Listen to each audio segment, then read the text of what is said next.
swear to God. Anything else you want to get out of your system? Come on, give me some more. Anything else? No. We're going to do this or what? Are you ready? This is your show. You're finger fucking your phone. I'm waiting for you to get it together. Yeah, I'm putting it on silent mode so I can at least pretend like I'm paying attention. Oh, Andy Stump is here, and I am not sure why at this point. Based off of this prior conversation, it's going to go well, and for only one of us. Hi, Okay. Andy. Hello. I think you enjoy trying to make this the hardest episode that I ever record. You are the most difficult to talk to when it's not your show. I don't buy into that at all. You don't think I mean, so? you texted me yesterday. You said, like, hey, I don't feel prepared because I don't have a list of stuff to talk about. And I feel like, honestly, I'm kind of an open book. Like, we can talk about whatever you want. I know you are. I think that's what makes it so hard, is because I know you and I know what we can talk about, but that could spread the gamut. And that, I saw that when I was on your show. Definitely was your show was a very different feel than any other show I've done this year. And I think what the difference was, at least for me, is that good or bad? No, in a good way. And I'll tell you why. Because I think, this is a compliment. You ready? I think it's because I felt comfortable with you that I didn't have my backup. Therefore, I did not swear near as much as I did on other shows. And I noticed that. You swear more when you're like on or you feel pressured? Backed into a corner a bit. I can't say I've ever felt backed into a corner on a podcast episode. That's actually a bizarre. That's not a good place to be. That's not a creative place to be. No, I didn't enjoy it, but I definitely noticed it. And I've gotten feedback on it too, to be honest. Like, they brought up your show versus other shows and they said, with Andy, you seem to be calmer. Yeah, you were high on mushrooms. I was not that high. It was only you were in 350 orbit. milligrams. You were looking at fucking jaguars and stuff in the curtains. No, I wish I was that high. I was not. First off, I don't know anything about mushrooms, so I don't even know if that's how it works. But I mean, it depends on the mushrooms, depends on the space. It's really, again, that's a conversation we can go down. Speaking of conversations and psilocybin, you still haven't done any. Why is it that you don't? Okay. Is it because you don't feel like you have anything you need to work on? Or is it you just have no interest at all in experiencing something that's out of your control to that extent? I mean, I think if anybody ever hears me say ever at any point in my life that I don't have anything to work on, then you should probably check in on me because things aren't going well. Like, I'm the exact opposite of that. I'm a fucking work in progress for sure, with probably no end state, and the painting's not going to be that good. I just don't have any experience with them. And I have we have mutual friends that have had great experiences with it. I have a bunch of people from the community that I have come from that have, as a broad, like, psychedelic experience, more on that one. I would say like ayahuasca, ibogaine, and like life-changing. Like, I have sat down and had conversations with them where there is no doubt what they have a full belief in what they are saying and from the positive benefit that they had from those experiences. I don't know. I guess I am a little hesitant when it comes to psychedelics. Maybe that's because I got a hold of bad information when I was younger, right? Like, I have a misconception about it. I mean, I drink alcohol, right? So it's like, it's not that I have an issue of, like, when you drink alcohol, I guess to a degree, I don't think it's a dissociative, but I also don't know if psychedelics are either, but it certainly modifies your headspace, and I don't drink often or that much, far less than I used to, but it's not like I have an issue with that. It's just, I don't know. I just have no experience. Yeah. And I think, to your point, you do consume alcohol. You're not like a big drunk. It's not like that's something that it's not like, oh, you drink a lot and you refuse to do psychedelics or something along those lines. It's just, there are disassociatives. So if you're speaking towards psychedelics, if you're talking about ketamine is a disassociative, and it will give you that sort of feeling. But in terms of ayahuasca and psilocybin or 5-MeO, they're more of a flip the mirror, go dive inward type of work, and not so much a disassociative, because they do have a component to them where you are seeing visuals, you are having the auditory, you are having that whole experience. And it's not so much a disassociative unless depending on what the medicine wants for you. I mean, I've had experiences where it has shot me off into space and I have not been into my body and I have not remembered what was going on in the room because it was enough of a disassociative, but I've never sat with ketamine because of that. I don't want to be that separated from my body in that way. So I can understand why. I guess I'm always curious about it with you just because I'd be interested to see what you would pull out of it, knowing your background, because you don't like to talk about the fact that you're a Navy SEAL. And I think that is it's not that I don't like to talk about it. It's boring. Yeah, for you it is. I mean, that's the other thing. I was watching, I think Black Rifle put out a video about you about a month and a half ago. And it was it was a really, really great edit of you. And you brought up the fact that you were talking about the podcast, you were talking about the 777 jump, and you were talking about, you're like, it's great that people look at your past and that's still a representation of you, but it doesn't have to be, you don't have to be known just for that all of your life. And that can't be the only thing that you do. And I appreciated that perspective because I think so many people in our community, and to an extent myself, lean on that past to propel you forward. And I think that's fine if you're using it as a tool, but when you continue to go down that path and that tool is no longer relevant and you're continuing to talk about it, it feels a little bit like, hey humans, this episode of the Brass and Unity podcast is sponsored by Cured Nutrition. I want to talk to you guys about sleep. We all know that sleep is one of the most important tools when getting your life together and optimizing your wellness and general well-being. Cured Sleep Bundle, which combines their best-selling Zen and most potent CBN, is the answer to guaranteeing that you'll get a full night of sleep every single night. Zen is a blend of functional mushrooms, adaptogens, and full-spectrum cannabinoids. The CBN extract is a lesser-known cannabinoid found in the hemp plant, but these supplements were designed to support the two most critical stages of your body's natural sleep cycle: REM sleep and non-REM, deep sleep. Cured's raw CBN oil contains 30 milligrams of CBD and 5 milligrams of CBN. Together, the CBD and CBN create a synergistic whole body effect. When it kicks in, you'll notice every inch of your body soften into a deeper state of relaxation, as if you're laying beneath the comfort of a weighted blanket. Once you're asleep, Zen is there to ensure that your body is successfully cycling out of non-REM, deep sleep, into REM, and back again. Some people can't fall asleep, others can't stay asleep, and then those that just fall asleep, stay asleep, but struggle to spend enough time in each sleep stage. No matter what is keeping you from your true rest and restoration, the Sleep Bundle is your solution. Think of it as the 1-2 punch for the body and brain reset.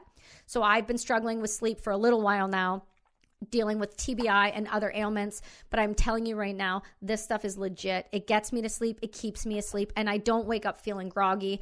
I don't have any of the side effects that any other type of medication or CBD product that sometimes happen.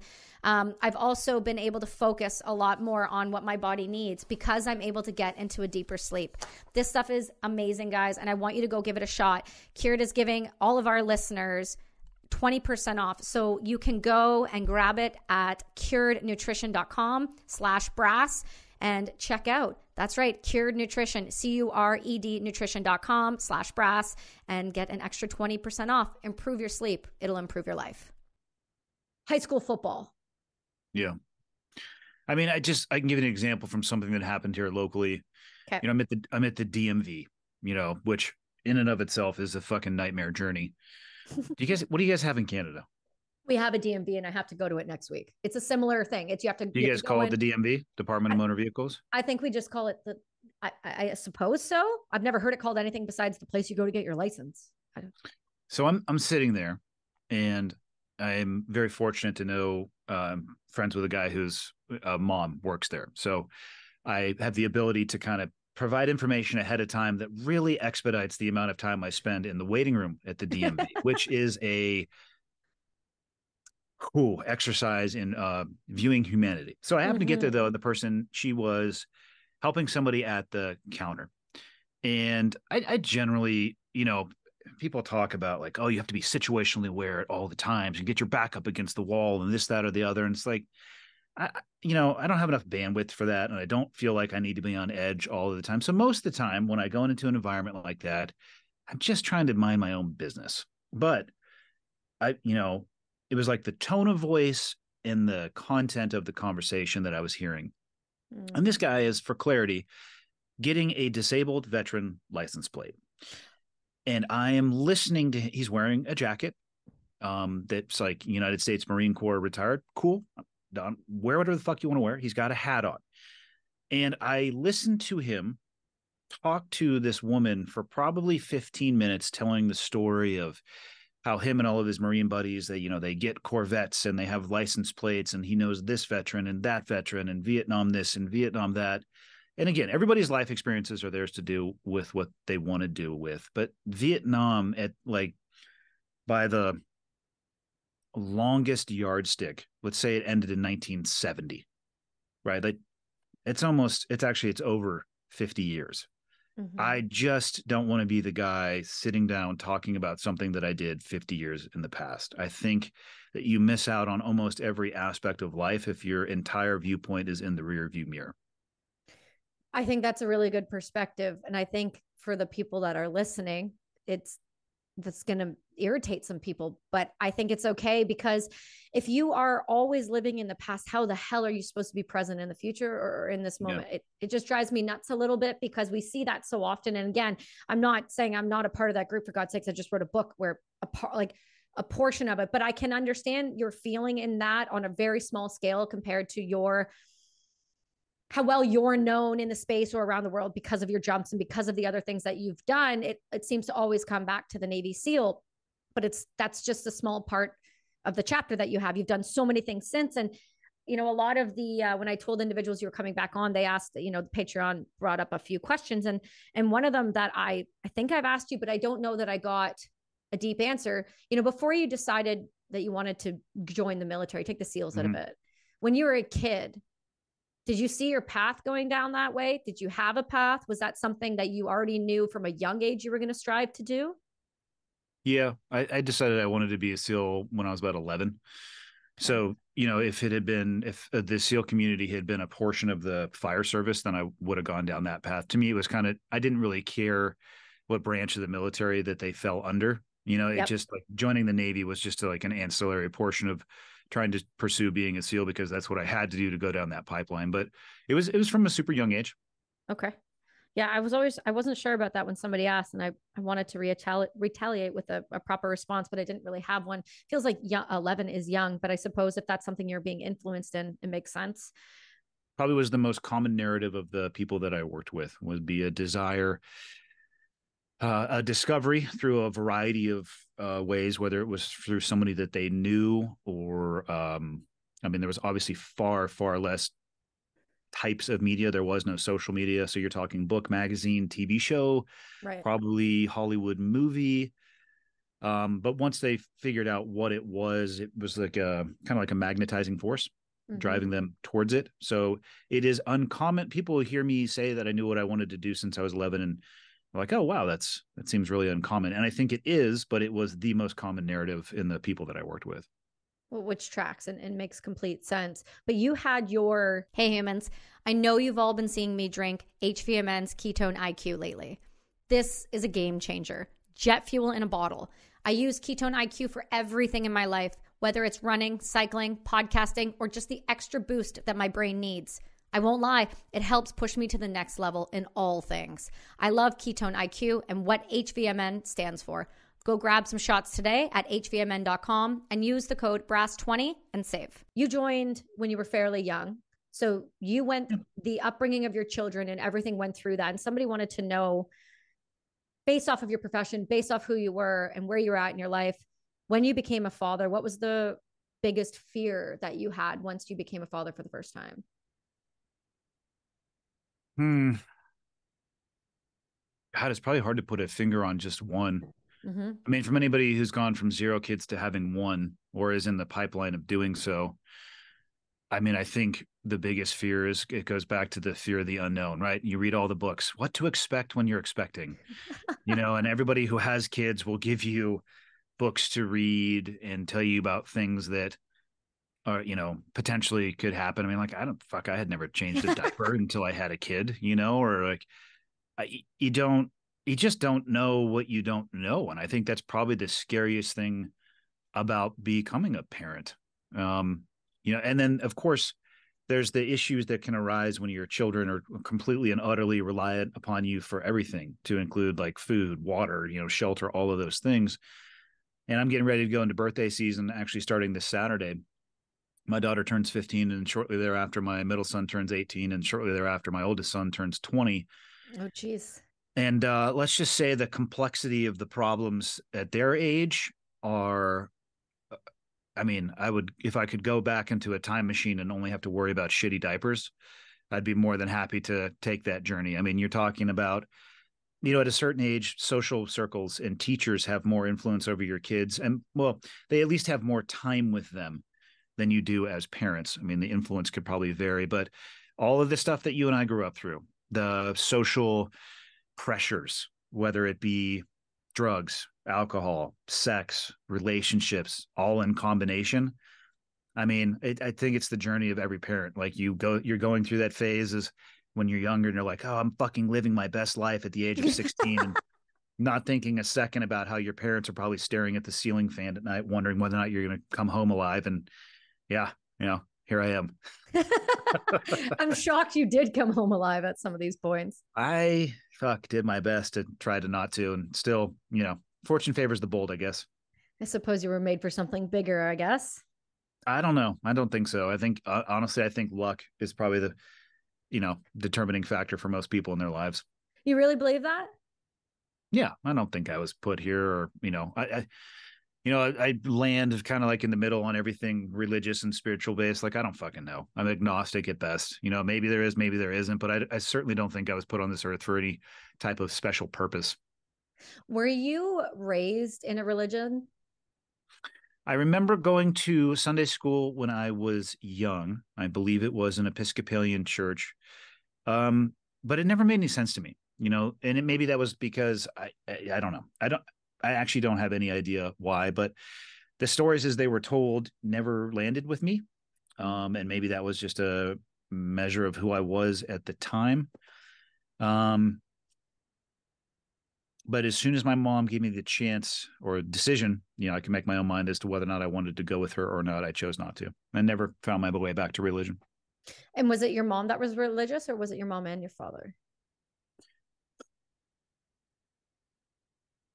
I would say that they were raised in families that religion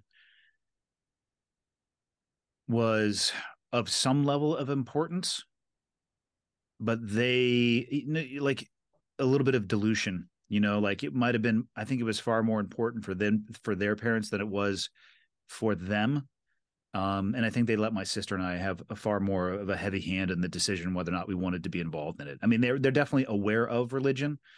Neither my mom or dad continued going to church later on into their adult life. And I don't know why, actually. I'm always curious because when you start to look at, there's this conversation happening in the public sphere where it is the people are trying to correlate the lack of organized religion with the downfall of what looks like our societies. Yeah. And whether or not people are missing out on something when organized religion comes in. And I'm like, well, maybe a little less molestation we're missing out on, but it doesn't feel like we're missing out on too much.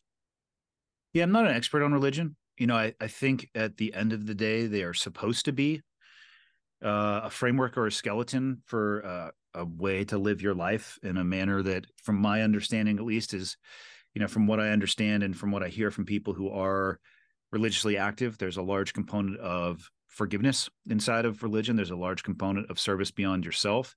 I don't think either of those things are bad.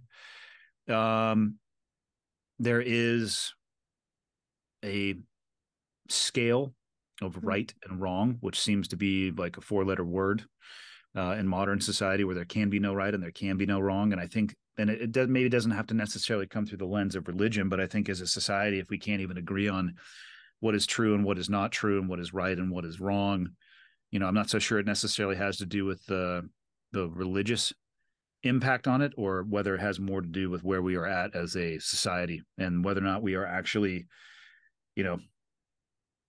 confronting, or if we're even being forced to confront the realities of life that previous generations needed to, where truth seemed to, maybe be a little bit more important.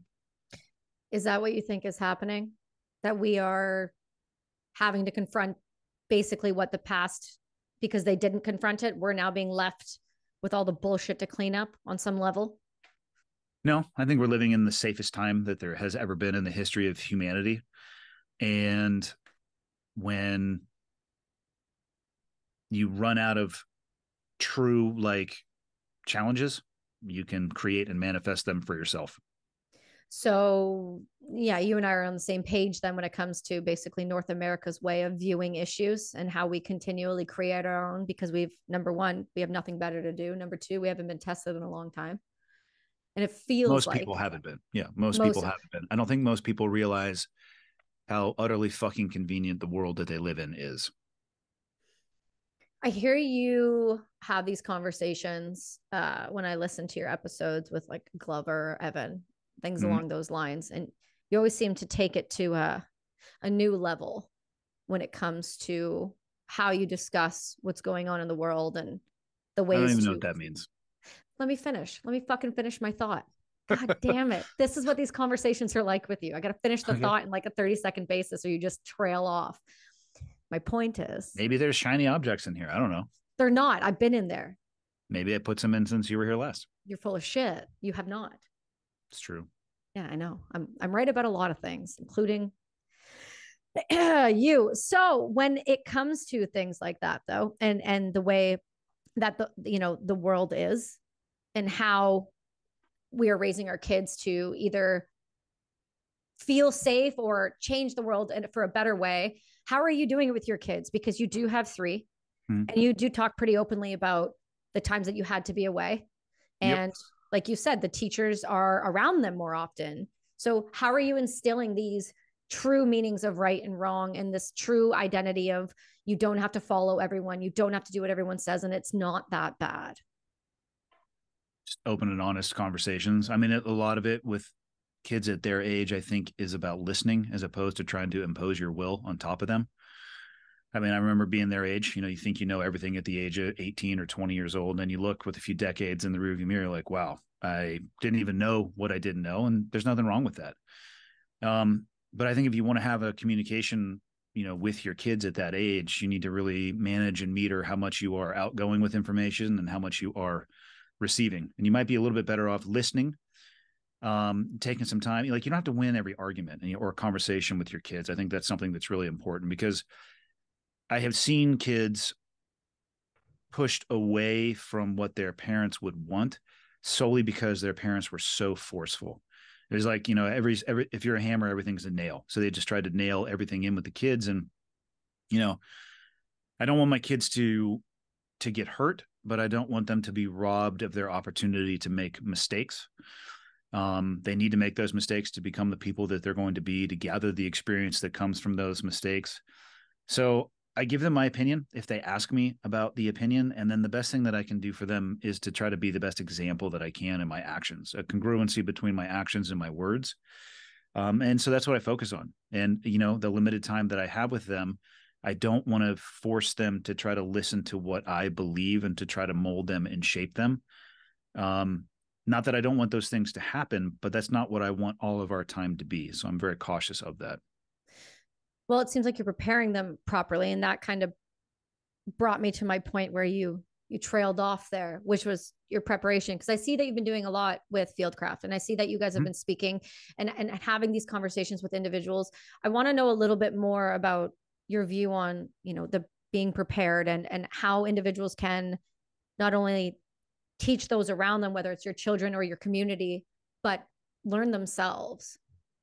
So Mike is definitely the expert on preparedness. I mean, he's done the research, from a psychological level, and obviously Fieldcraft Survival exists partially to sell equipment that can help people with that. So the stuff that I had been doing with him, like the last thing we did, two very recent things. And I only have a very small part in both of those. So it's more like him bringing together people, it's like, it's a buffet, if you will. Like, so he's bringing together the right pieces of food that people can get a full meal. And my part of it is very small for sure. Going backwards in time, he did what did he call it? I think it was a personal preparedness, personal protection. It was personal preparedness or personal protection, but he did it at a gym space here in Kalispell. And it opened with my wife teaching. We split the group into twos, and it was an intro to firearms, pistols specifically, taught by one of his instructors, Casey. And then my wife was doing a 90-minute intro to jiu-jitsu. And by that, I mean, like, you're scratching the surface. It essentially was like how to create distance if you need to. flip-flop. And then at the end of it, they did scenario-based training where they actually were making decisions to either use the techniques that were taught to manage and create distance, or actually pull a gun on somebody with a simunition round and pull the trigger. And it's fascinating to watch people bump up against the objective reality of what they think violence is going to look like and then what violence actually looks like, and the decisions that you have to make in such a time compressed environment, and how you think you could be doing the right thing and end up spending the rest of your life in prison, because a lot of the scenarios actually don't play themselves out in a way that would be legally justified. And that's tough for people to hear. But, one of the role players, or actually the only role player for the last one that we did, was a local sheriff's deputy. So he could speak specifically about the questions that were going to get asked with the first responders, the legality of the shoot, no shoot. And then, a few weeks before that, we had done a resilience seminar. Leah taught kind of the same thing. It was an intro, a much longer time period. It was about 3 hours. So they got basically started on their feet and worked their way to the ground very slowly.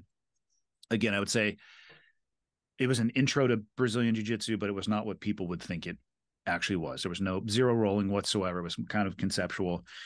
There was breath work. There was cold and hot exposure, both from a psychological and physiological perspective. Mike had him, I don't want to tip his hand too much in case he does more of them. He had him do a physical activity that they likely were not expecting. I did a full morning on just leadership and planning, and then meals together every day, and then scenarios as well, actually very similar scenarios where the kind of the same thing played itself out. So it's an exposure. It's the next level of exposure, I think, for people. I mean, you could be a part of like gun forums online, except for you guys up in Canada where you'll probably get thrown in prison. Mm-hmm. You can go train at your local gym. You could go do kickboxing or Muay Thai or Brazilian Jiu-Jitsu or whatever the fuck you want to do. Like, people get far too dogmatic about the activities that other people are doing. But having an environment where you can actually put all of those together with an instructor staff that can give you some feedback based off of the stimulus that you're probably experiencing for the first time. I mean, there was one of the drills, it was a matted area. She had her back in a corner, so where two walls meet, had her eyes closed, and Mike was just briefing the scenario, and she was already physically shaking. So the stress is real, and it's not a stress that you're going to find doing jiu-jitsu. I mean, it's just not. You're in there, adult snuggling in pajamas with willing participants who are your friends, who aren't actually trying to hurt you, nor was anybody trying to hurt anybody in these training scenarios. But that level of training can really expose you to what it's actually going to be like to be in a violent situation. And not all survival situations are violent by any stretch. This is like, again, if it was a pie, like this is 15% of the overall pie, right? Because, part of survival is like food, water, shelter, all of those things. Probably need to know how to land nav. Maybe knowing how to stop bleeding would be a good idea. You probably need to know how to use the equipment for all of those things. So it's just a portal. I'm speaking a little bit for Mike here, but I would describe Fieldcraft Survival and the stuff that he does as a portal to education and information for people, and realistic scenario-based training that can really make a difference. It's if you have never exposed yourself to those situations before you get into one, you should really expect a performance decline. Like, you're not going to have your best day on your first exposure. And you might not have your best day on your 30th exposure, but it will get better, and you will be able to be more present. You'll be able to make better decisions and hopefully perform better. So that's kind of the idea, like broad concept of the stuff I've been doing with Mike. But again, for clarity, that is, these courses are his design. I am coming in for a very small sliver of input and feedback. Like, actually, for the personal protection one here in Kalispell, I was just filming and had a comment here and there based on my own experience. It was more about Leah and Mike.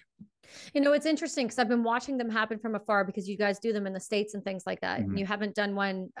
You did one a little close to me, but it didn't line up. It was down with Greg Anderson, I think it was. Mm-hmm. I don't know if it was you were at that one specifically, but there was a whole event going on down here, and that was the closest I'd ever seen them come to me. I always am curious though when I see them happening, because I obviously understand, and I've talked to Mike about this before, with why he does the preparedness and why he feels he's so passionate about it and things like that. But it always makes me wonder, like you said, the girl had her back to the wall and they were just describing the scenario and she was already shaking. It makes me think about America and concealed carry, and how many individuals are genuinely safely carrying a weapon that can react. Hard to say. They could safely be, well, I think you have to you have to split it into two categories. Like safely carrying, meaning they have the appropriate holster that has a trigger guard cover. You know what I mean? It's appropriately retained. It's not just going to fucking fall out of their purse, or, you know, don't be the asshole FBI agent who does a backflip on a dance floor and has a pistol fall out. So there's like safely. Oh yeah. I had an FBI agent on for a podcast episode. We were able to pull it up, watch on YouTube. It's fucking great. I mean, I'm here for it. It's like such a poor decision. He got fired. Of course he got fired, but what episode was this? It's not out yet. It'll be out. Okay, I was gonna say, how did I miss this episode? It's fucking awesome. So they're safely carrying, and I would like to think that most people are doing a good job of that. I think where the biggest gap in understanding is what a gun actually is capable of doing. They're not Harry Potter wands. You know, it's not magic. Introducing a gun into a situation oftentimes can make it far worse. Not only from a bodily harm perspective, but you got to think about it from civil and criminal court as well. You might be very justified from a criminal perspective and still get your ass handed to you in civil court. And those are not the things that you want to be thinking about in the moment. Like when you have your back up against the metaphorical wall, and, you know, it's a measure of last resort. But for some people, as an example, I'll use that woman again in the corner. She opened her eyes and immediately shot the aggressor, which was the correct decision to make. For somebody of her size, in a situation like that, if she doesn't have a tool, she's fucked. And for, you know, it takes, I know you do jiu-jitsu. How long have you been at it? Oh, no, I'm just starting because I can't find anyone to train with the shoulder yet. So you already probably recognize, though, that it's not something that you go to 6 classes and you're like, I got this. No. It's like this. It's like you're trying to play darts, but the dartboard you're throwing it at is on a semi truck going by at 70 miles an hour. And maybe you hit every once in a while, but it's like this never ending process of just trying to get the dartboard to hold itself still. So yeah, I would love if everybody went and trained something. And I don't give a shit if it's Billy Blank's like Tae Bo kickbox. I don't give a fuck. Just go do something that's healthy. But the reality, you know, I'm sorry, there's differences between male and female bodies. If I were to corner you in that situation, the same one that we were in that situation at the training space where we were training, there is nothing that you are going to be able to do to save your own life if I want to kill you, unless I give you a tool that levels the playing field. But just giving you the tool doesn't level the playing field. It's your understanding of what the weapon is capable of. It's your understanding from a legal perspective of when it should be used versus when it could be used, and your currency and proficiency with the weapon in and of itself. And just like jiu-jitsu, just because you go to a fucking gun store and buy a gun and you can leave with it that day, depending on where you live or what the rules and regulations are, it doesn't mean you're any safer. It actually might mean that you are making yourself and everybody else around you, you're putting them into a lot more danger and risk. And again, that's where courses, you know, people who are going to carry a gun should seek out courses where they are forced to make decisions with that tool, because that's really all that it is. They're highly vilified depending on what angle people are coming from. But at the end of the day, they're actually an inanimate object that requires action from a human being to do something with. And I'm not trying to diminish how powerful they are and what they're designed to do and how capable they are of doing that. But at the end of the day, they don't actually do anything by themselves. Right. So if you're going to carry, in my opinion, the only responsible way to do so is to seek out training in situations like that so you can enhance and further your ability and decision-making process with them. And that's why I say safe carry. Like, how are you safely carrying? I wasn't speaking to an FBI agent doing a backflip and it falling out of his holster, because that is embarrassing to say the least on the FBI's part, but also on just the individual. Why were you trained so poorly? Why would you do a backflip on the dance floor? Why would you have a gun at said event? Anyway, there's a lot of questions there. I'll wait to see the episode. I guess they're people. I mean, you know, any organization, I don't care what acronym is associated with it. It's a conglomerate of people. And some people, you know, there's a bottom 10% and a top 10% in every group of people. Some make good decisions and some act like dum-dums. I suppose I just wonder how he got through training. But again, I'll wait too. Because there was no backflip test. Oh, that's what it was. Yeah. Yeah. Yeah. Nobody ever said to him, hey, fuckface, you shouldn't go onto a dance floor and do a backflip while you're carrying your pistol in the small of your back. And you'd have been like, fuck, that sucks because I wanted to do that. I wanted to do that. I'm Yeah. surprised it didn't go off or anything, did it? It went off when he picked it up. Shut the fuck up. Yeah. No, it didn't. Yeah, he AD'd into the concrete floor and it hit somebody. Was that somebody okay? I don't know. Oh, you didn't care to ask the rest. The video didn't show that part. Okay. Okay. That makes sense. It's kind of like those videos that you put on Instagram that make me vomit every time I watch them. And I know not to watch them, but I keep watching them because they're the same response. I know, but then they hurt. They physically hurt my head because you're seeing someone and you're hearing it just pile drive their head into either a wall or concrete or bricks or whatever you decide is entertaining for others. People need to know that the world's a dangerous place and that you can make it even more dangerous by making stupid decisions. I need to just stop watching your videos. I think that's also, there you go. Take control over your own destiny. Oh, there it is. Okay. I forgot. There's my life lesson of the episode I was really looking for. I want to jump.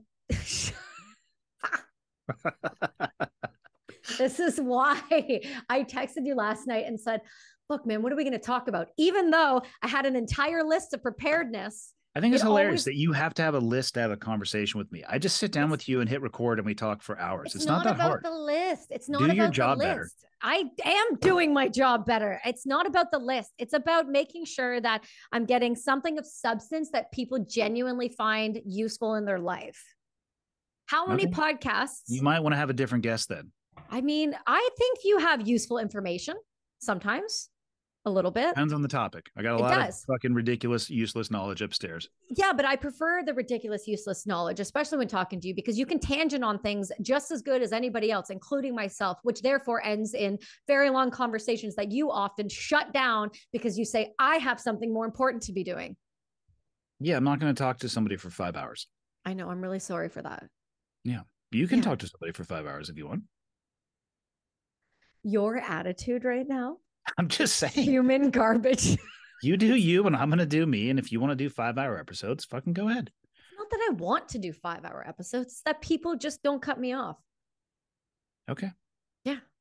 Great chat, man. So one of the questions, though, that somebody did ask, that they asked because people pay me to ask those questions. Okay. Because you have an entrepreneurial background and because you do have a leadership background, when you were looking for purpose outside of the community, once you left the SEALs, once you decided you were doing something else, what were the keys to that, finding that purpose for you? Because you do a lot now. You have the podcast, you have the coffee shop, you do a lot of philanthropic work with the jump stuff and with Black Rifle. So what were your kind of motivating factors and keys that you were really looking for? I mean, I wish I could say it was super structured and I could lay out a template for people, but it wasn't. I mean, it's easy for me to talk about it now. July, last day. So we go into June here pretty soon. Last day of June of this year will be 10 years of me being out of the military. So now it's like, oh yeah, I did this, this, and this. You know what I mean? Looking back, it's really easy to kind of like round the edges on some of that stuff. But the reality is, like, I kind of floated around with the tide a little bit, or drifted with the wind, whatever analogy would work for people, just like almost everybody else does getting out. I didn't realize until after I was out that I had spent most of my life leading up to going into the military, and to include my life in the military, only thinking about that job. It's like, you leave base for the last time. For us, it's called a DD 214, that document that you get that kind of, it's like a summary of your career, essentially. You leave base with that one day and you're like, huh, I really only spent a lot of time thinking about what I wanted to do when I was in, or what I should do to be successful before I got in. And so for me, when I first got out, it was just economics. I made decisions based off of what I could do to pay the bills for my family. And I'm glad that I did that, because I made some shitty decisions working for a company that at the end of the day, I take that back. I wasn't working for a company that I despised. I was working for an individual that I couldn't tolerate anymore because of the amount of money that he was paying me. And I'm glad that happened, because it forced me into a place where I went from making, at the time, what I thought would be a pretty good amount of money per year, until one decision later, I was making $0 per year, and I had to rebuild myself.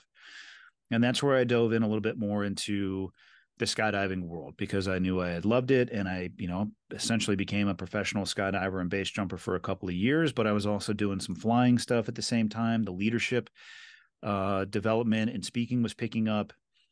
I was teaching skydiving to some Air Force personnel down in Florida through a contract that a buddy had, but I didn't know what the fuck I was doing. I mean, I knew what I was doing from like a day to day. I knew how to do the things that I was doing, but I didn't know what I was doing. If you were to look at, a map, if was trying to drive from LA to New York, I was not taking a straight path. I was all over the place. And I think sometimes I would take steps in the wrong direction. I kind of figured out what I didn't want to do. And I got really lucky during that time period too. The podcast that I have was not my idea. It literally came from Joe saying, "Hey, you should probably take a look at this." I'm like, fuck, okay.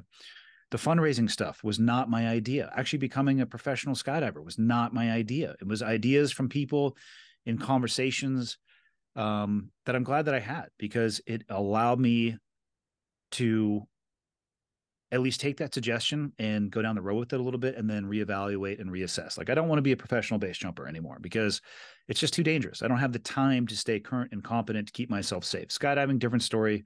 The risk profile associated with that, it pales in comparison. Comparatively super safe to base jumping. I'm not saying it's super safe. I'm saying comparative to base jumping, it's super safe.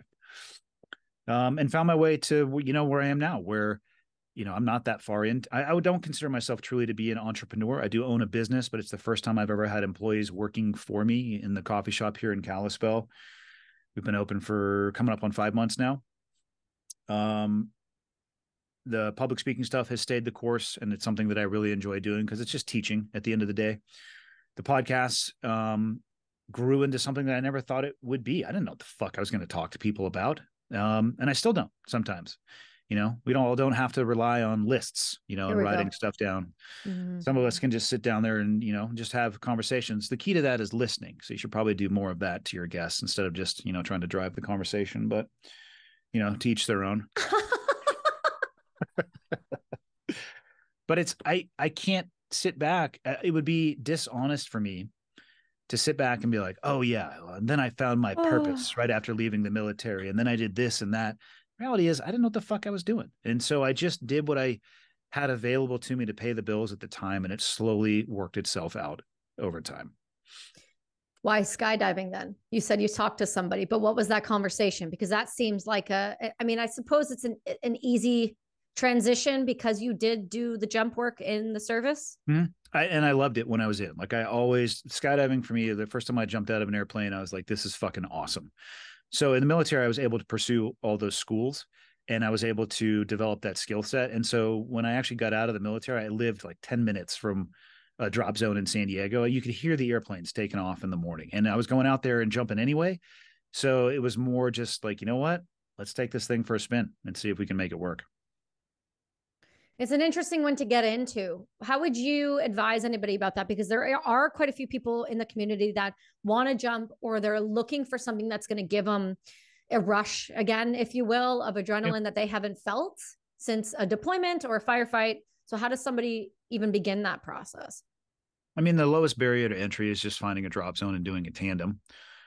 That can give you an exposure to like the mechanics of skydiving. Obviously, you're strapped to somebody else. If you want to pursue it beyond that, in the US, at least, it's called AFF, or accelerated free fall. And the barriers to entry are super low. It's like 7 or 8 jumps. You'll do some ground school. And I know people who have finished the entire thing in a weekend. I mean, it's gravity. You're not doing theoretical physics or Mandarin Chinese up there. If you can smile and relax, it's about 90% of skydiving. And another tool that people can use, and I don't know how prevalent these are in Canada, but go get in a wind tunnel. I mean, it's a cool simulation of what it actually feels like to be simulated or suspended in a column of air. You don't have to know how to pack a parachute. You don't have to get into an airplane. They'll give you a jumpsuit. They'll give you a helmet, some earplugs, and you can just go fuck around for a little bit. And if you like it, cool. Then you'll probably like skydiving. And if it's not your jam, or you go in there and you're like, it was what it was, but I don't want to spend the thousands of dollars to learn how to skydive, then cool. On to the next. Yeah, it's interesting. I don't think we have, when I look or think back to where I'm at, or even remotely close to us, I don't think we have wind tunnels up here. I know you guys have quite a few of them down down toward in Texas area? Because I know There's a bunch in JT, Texas. There's a yeah. bunch in California. There's one in New York. There's one in Vegas. They're kind of all over the world. Like the largest one right now, I think, is in Abu Dhabi, but there's one in Singapore. Yeah, they're kind of all over the place. Yeah, I saw the first time I started to see a little bit more of those is when JT's little one started going Mhm. in. And Yeah. she's insane in there. Well, it's just, I mean, it's just a training tool. The Yeah. wind tunnel actually revolutionized, I would say, in my opinion at least, skydiving, because it allowed you to get so good so fast, because you don't do any of the other bullshit involved in skydiving. You don't have to go like pack your parachute for 20 minutes, wait for the next airplane. You're like, oh, hey, turn the thing on for 5 minutes and I'll get out when I'm done. And you're focusing on, yeah, you're stripping off everything from the skydiving activity except for the actual flight and free fall. Yeah, no, fall, I should say. You're not flying. I was just because it's something I definitely want to try. I think it would be an interesting thing because I've had the conversations with doctors about TBI and dysautonomia and skydiving, the way that it works once your cerebellum kind of flips and all of those, and they definitely advise to be a little careful if dysautonomia is your thing, which is interesting because you can pass out. And next time you come to the States, shoot me a text like where you're going. Like there's tunnels. Like when you were in San Diego for Jocko's podcast, there's like 3 in driving distance down there. Okay, perfect. Well, I'm going back down to California to do the audiobook here in a couple of weeks. So I'll text you then. There's one in Oceanside. There's one in LA. Actually, there's 2 in LA. Yeah, they're all over the fucking place. You make it sound easy, and then I'm going to film it and watch me be a fucking disaster, and you're going to use it as some ridiculous trolling You will tool. be a disaster. And if you send me the footage, I will put it online and I will mock you, but that's a choice. Like, you don't have to send me the footage. Like, I'll just send you the address to a wind tunnel and you can like keep it to yourself, Oh, okay. All right. Tell me what it's like leading a bunch of civilians, having this be your first entrepreneurial kind of business. What is that like, having people under you that are not service related individuals? I don't know if I look at it as like I'm not leading them. I think one of the biggest mistakes people make is they try to take military leadership principles and philosophies and just blindly apply them in the civilian world. It just doesn't work. The concepts you can use, but you need to like know your fucking audience, right? You got to be able to connect with people. I think the average age of somebody working at the coffee shop is like probably 19 to 22, something like that. They're young. And of course, a barista is not a career. Maybe it is I know they do barista competitions, and I'm sure it's somewhere there's like the best barista in the world, but like, good job for that one person. You have a you're like, cool, you did it for yourself. And anybody else trying to model that career, think twice, right? So it's a job generally for younger people who are going to be transitory. I understand why they're working there. They're there to pay the bills. I try to create the best environment and culture that we can. I have a management staff underneath myself and my business partner. And it's not my job to be there every day, it's actually not my job at all to be there every day managing those people. It's my job to make sure that the business has what it needs to survive, looking at the bigger picture stuff, right? Interfacing with Black Rifle at a corporate level, the financial perspective, the risk perspective, that's all on me and my business partner. And the rest of it, I spend a lot of time there because I like it. Like, we built a business that I enjoy being at. So I'm there, but I'm really cognizant of what I'm doing when I'm there. Like, at the employees, I tell them straight up, like, you don't work for me. You work for our managers. And I don't want there to be any confusion in that, because I don't want to take anything away from our managers. But it's challenging. You're going to, you're just dealing with personalities, and life happens to everybody at different times. And sometimes life kicks people in the dick all at once, and you got to figure out your way through it. But at the end of the day, we're serving coffee and food. Right. Like, we'll figure it out. Yeah. I've got to spend a little bit of time at your location, and there's been, I've run into a few veterans that have been working for you and things like that. And they seemed really stoked about having it in the community and having it a safe spot to be. And I got to tell you, the difference between, say, going to somewhere like a Starbucks versus going to a Black Rifle hard, like, actual location is, at Starbucks, I don't see families hanging out there, taking time, having their lunch. I came down to yours, and I was there towards after the episode for a couple hours doing some work. And there were husbands and wives and children running around everywhere. Yeah. We let dogs in. I mean, I don't think I don't think Starbucks created their model to have people hang out. Right. And that's okay. You know, I mean, that's the business model that they went with. We went with something slightly different. We wanted a big outdoor area, a big indoor area. We want people to be able to hang out. So yeah, it's just a different thought process, you know. No, for sure. But I think it fosters a different culture. I think it fosters something more important, in my opinion, which is that community aspect. And that's why I bring it up, is because it is drastically different than anything else I've seen and been a part of or witnessed. And I think which was intentional. Yeah.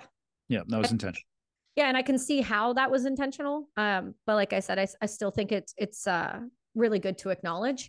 The other thing I want to talk to you about, though, because I've been really getting into your new podcast. Not that I don't love Cleared Hot, but I really like Change Agents. I think there's something really profound about what you're doing there. And having watched a few of them now, I do wonder, number one, why you went and started doing a show like that. And number two, how you cope with some of the topics that you are listening to, because your very first episode with Glenn was really heavy. It was incredibly intense. Listening to it. You should hear some of the shit that hit the editing room floor. So after I listened to that episode the very first time, because I think you had told me the show was coming out, so I had it ready and I listened to it the second it came out. I reached out to Glenn and I've been talking to him since. And some of the things that I'm learning are things that I wish I never, ever had to hear in my life. So being that person and having to cope the way he has, and he explained it really well on his show, but that has to have an impact on you. As sarcastic as you are, as fun and jokey as you can be, there has to be some type of impact that has on you. I don't know if it's necessarily an impact. It's just a reminder that evil exists. I mean, most people will never encounter it, and that's a beautiful thing. And I'm really glad that we live in a world like that. You know, to answer your question about why I wanted to do that show, it wasn't my idea. Yet again, right? This repeating narrative of taking opportunities when they present themselves. So Ironclad, which has been working with Jack Carr on his podcast. And I think they've worked with him beyond that too. Regardless. So Jack's a good friend. Fuck, we've known each other forever. And so they approached me with the idea. And I was interested because I don't have to do anything other than sit down and have the conversations. I don't have to find the guests. I don't have to do the briefing packet on the guest. I don't have to do any of the editing. So I get to do the one thing that I enjoy the most about hosting a podcast, is sitting down and just engaging with somebody without a list, of course, and just talking with them, listening to their answers, you know, and having a rich and deep conversation without having to have bullet points, and hopefully introducing people to topics that they may not hear about. Like, I didn't know shit about the cobalt mining. I knew about human trafficking, but Glenn was into a level of depravity that like, I think he and I talked for over an hour and a half. That episode might have been 45 minutes. Just imagine the shit that hit the editing room floor. But like, I'm getting ready to have Pete on from Origin Maine, like the resurgence of manufacturing in the US. Like, what impact does that actually have? What does it take? What have we given up? You know, clean water, homelessness, like all of the topics. For me, it's just fascinating to sit down and talk with people about their wheelhouse of expertise, because it's not hard. You know this, hosting a podcast. If you ask somebody a question about something that they're passionate about, you can just sit back and enjoy listening to them talk about what it is they're passionate about. And I think a lot of these issues they're impactful. And when they would describe it to me, they're like, hey, let's expose people to as much stuff as possible. And I said I would do it as long as we left them with tangible steps that they could take to get involved. Because what the fuck is the point of exposing people to this stuff that could have that could have an impact on them if we don't give them something that they can do with it? And they said, yeah, no problem. And they would take care of all of that. So, you know, why not? Yeah. The editing on it makes it hit differently. It's a shorter form. You know, I love my personal podcast because I'm not boundaried by time. However, most people in their life are boundaried by time. Like, I look at how I have to consume like a 3-hour episode. Most of the time for me, podcasting is while driving. I don't do a lot of 3-hour drives. So it's chunked. Whereas, you know, somewhere between 30 minutes to an hour is a lot more digestible. So I enjoyed the exploration of the structure of it as well. Yeah. I like the ending. I like how you were able to end the episode, and then you were able to give tangibles. I think that's something that's missing from a lot of podcasts. I think unless you're listening to something along the lines of Huberman or, for God's sakes, even Joe, depending on the person he's talking to, because I know the individual you're speaking about, his name is completely escaping me, but he spoke about cobalt on your show as well. And that Sidhar. There it is. That was an incredibly intense episode on both platforms, but it's the tangibles and the takeaways that are the reason why things change. And I think that's what's missing from a lot of shows. It's one thing to hear people ramble and talk shit or all of that, but it's the tangibles and the actual things that you can execute. And it makes people feel like they can be a part of the change. They don't just, they can. It might be microscopic and they may never see the needle move, but that doesn't mean we shouldn't try. And to your point with people like Glenn, like he said at the end and towards the end that you said, these are, you can volunteer. There are things that you can do. And it may not seem, like you said, it may be a scratching of the surface, but a scratch of the surface for a child is their entire existence. And that's something that it's not a small feat, and it's not something that you're impacting on a little level. That's an entire human being who then, when they walk into a room, how they choose to be, who they interact with, it's going to affect all of those people around it. So I think when you're able to do that, it's drastically different. Yep. It just hits differently. It hits different completely. And to your point about bullet points. Yeah. I just saw you referencing them. Go ahead. What was the next one? Yeah. No, I don't have a next one, dickhead. To your point about bullet points, I do that for people that I feel like I know really well. And it's because I can tangent on anything with you for hours. You do not give me hours. So I have to be respectful. I'll hit the Zoom leave button just here. Fucking turn right off. Yeah, I know. I'm getting up to it. No, I do that for people I know. I don't do it for people I don't know, because there's a million things I could talk about with people I don't know. But for you, I want to kind of keep you on a straight and narrow. It's okay. Listen, we're not all at 300 episodes. Some of us are at 200. Give us a break. I mean, that's a pretty articulate excuse, but whatever. I know. But see, if I don't, then you'll sit there and go, what's next? Yeah. Mm-hmm. Okay. Cool. Yeah. See, there we go again. It's your show. Here we go again. Fuck's sakes, man. I'm responsible for my show. You're responsible for yours. It's pretty simple rules. We all play by the same. This is why we're friends. There's very few people I can tolerate when they talk like this to me. You borderline one of them. Okay. There it is. Fuck. Well, I think I'm just going to stop there, because at this point, I don't see this going anywhere successful. I think we've got it. I think we're dialed. Why do you have to come to the US to do the audiobook? That seems like an excessive journey. I mean, you have a microphone right in front of you in a studio. You could fucking do it right there. I know. It's because the publishers are adamant it has to be done very specifically. And if I turn in something that isn't done to their standards and within the time frame we have, it could end up just being. So I get to go sit for 4 days in a studio in LA and then have them say it again. Say that again. I've heard the process is pretty gnarly. I'm not going to lie. When I went down this week and I did the boot campaign event with Matt, and I was talking to Dan and Ross when I was doing the show, and I asked all of them like advice on, because this is what I'm doing. How do we do this accurately? And basically the one thing I was told was like, when you're not recording, shut the fuck up. Yeah. Just save it for when you need to be on. Well, Dan had mentioned that some people will record and then halfway through their voice will start to change because of the exertion from speaking for that long. And then you'll get a different tone of an individual throughout the end of the podcast. Or sorry, the end of the book. Yeah. Well, better you than me. I'm shocked you haven't written a book. I don't think you should be shocked about that. Well, I don't think it's a bad thing. I'm just surprised because you kind of are a wealth of knowledge on a lot of different things. I would not describe myself that way. What would you describe yourself as then? Not a wealth of knowledge on a lot of things. There are very few things that I actually know very much about. But you have a lot of knowledge on a lot of different things. I have some knowledge in like useless information. As an example, there is an aquarium in Japan that will let you hold hands with otters. Like what? I don't know why that's in my head, but I know that. How did you find your listeners that? are now, because fucking Instagram puts it in my stories and I'm here for it. And I'm going to go there one day and I'm going to sit there and hold those otters' hands for like hours and like not let anybody else experience that. See, like useless knowledge that does nothing and it's stuck in my head. I'll tell you another piece of useless knowledge you can use. Go for it.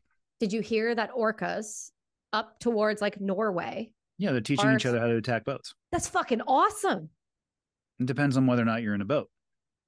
Well, I'm gonna lean on the fact that we've captured them, we've used them as entertainment, we've tortured them. The orcas doing this don't know that though. But do they though?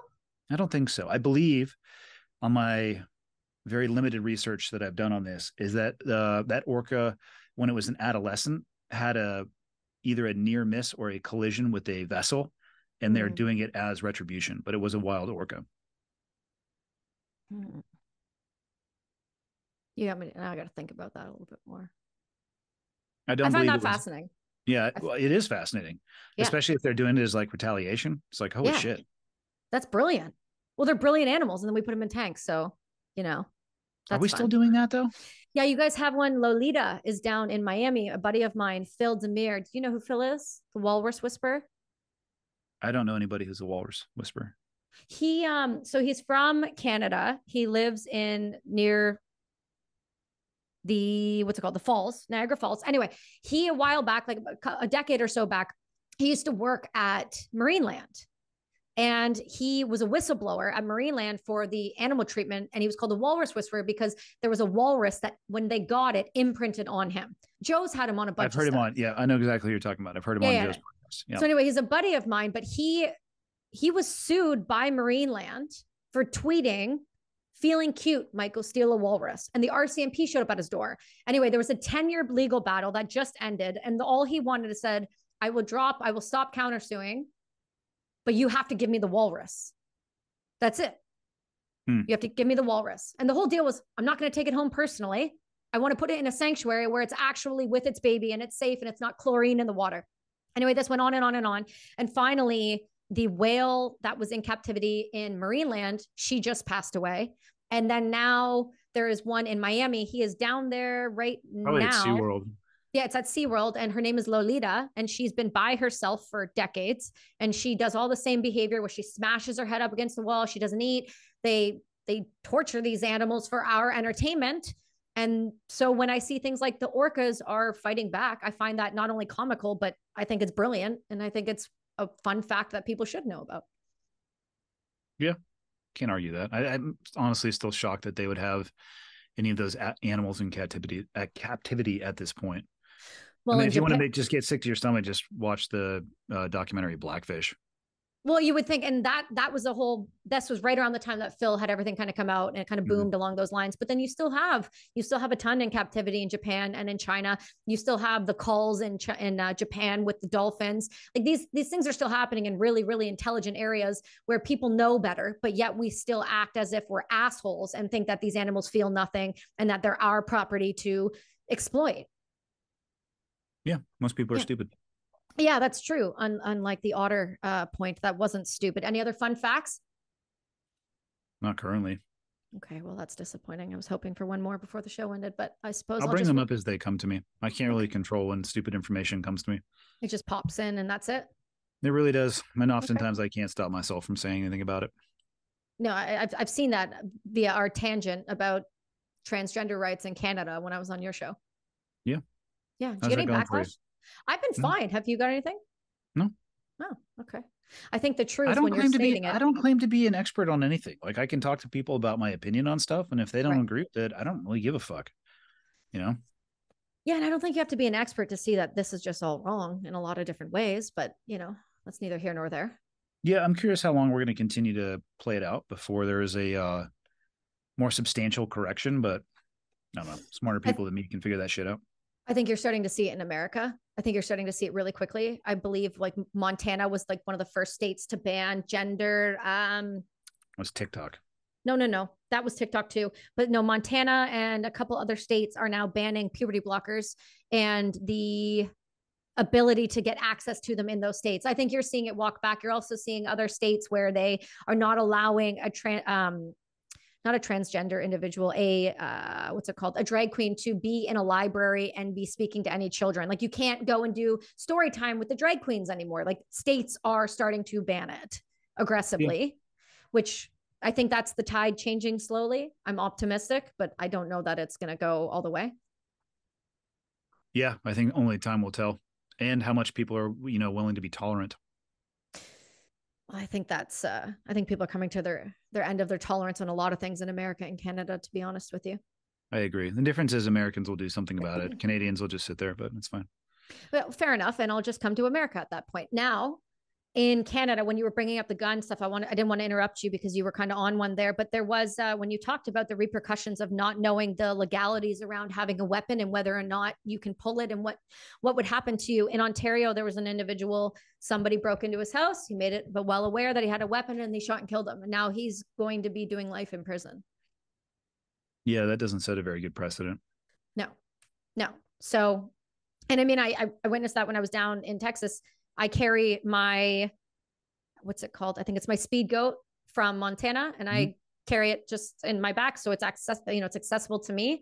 And an individual. Is it though? What about when you're sitting down? Oh, I can reach it completely. Really? And you're sitting in with a seatbelt across your lap in a car, you can just go ahead and grab that thing? Yeah, it's right here. I keep it always right here. It's accessible you said the middle enough. of your back. Well, depending on where I'm traveling and where I'm trying to hide it. I don't put it under clothes, so it's very visible. And people often fuck with me about it when I'm in Canada. But when I'm in the United States, it's enough where I can actually sit and grab it without having to struggle, because Americans kind of get it. Don't get into a knife fight. No shit. But again, you talk about a force multiplier. And what can't I carry in Canada, Andy? What can you not carry? I don't know. Probably golf clubs are probably illegal. Baseball bats. Yep. Garden rakes. Exactly. Any sharp object. I can't carry a gun. I was going to say, we should have to go the other direction. What can you carry in Canada? Because you guys get wild up there in the Great North. Yeah, it depends on how north you go. Well, I just mean north of the American border. Yeah. There are problems here. But either way, it's a force multiplier, and it's the only thing I'm allowed to have. So I'd rather have something than nothing. I know you are, but it's something than nothing. But somebody grabbed it when I was at the boot campaign event, went up behind me and tried to grab it off of me. Thought that a funny fucking response.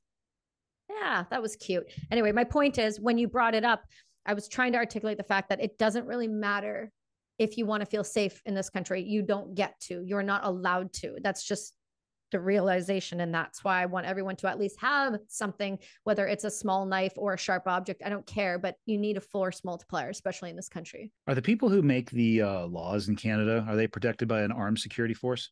Absolutely. Most of them are ex-JTF2 guys. Interesting. They're allowed to have it, right? They're allowed to have it. If somebody breaks into the prime minister's residence, somebody will shoot that individual and not go to prison. Somebody breaks into my home and I shoot that individual, I will for sure not only be in prison, but I will write a fucking book about you, and then I'll sue the government. The difference is most people won't do anything about it. Even if they feel unsafe in their own homes, they go to bed every night going, that's okay, this is normal. And they get comfortable with feeling that unsafe. So nobody wants to change anything. Hard pass. You guys let me know how that works out. Yeah, I don't know how many times I was asked this week why we haven't moved to America yet. It was one of the number one asked questions, and I still don't have a full response yet. So it's valid. If you don't like where you're living, right, and you can only control certain aspects of it, I mean, it's a valid question. I think it's hard when you live in a place as beautiful as I live. You overlook sometimes some of the ridiculous notions that are our Canadian government, and hopes that maybe it will correct itself, or he will magically just walk off the face of the earth and then we won't have Trudeau anymore. But I can't make that happen. Apparently that's threatening people, so I just don't go further than that. That's fair. Yeah. I don't need to be in trouble. But anyway, I know most people won't believe it, but thanks, my friend. Thanks for being on again. Thanks for tolerating it. And thanks for being willing to have some hard conversations. I appreciate it. That wasn't a hard conversation. Some people don't want to talk about guns. Some people don't want to talk about safety. Some people don't want to talk about PrEP, and they don't want to talk about their own body autonomy and why they should be allowed to protect it. You would be shocked how many people do not want to be associated with those things. I don't hang out with those people. I know you don't. Hence, that's why I asked you on. I want to talk about this shit. Yeah. I mean, the conversation is good. That's where it all starts. Yeah, absolutely. And I couldn't agree with you more. All right. Well, you stick with me. Everyone else, we'll see y'all next week.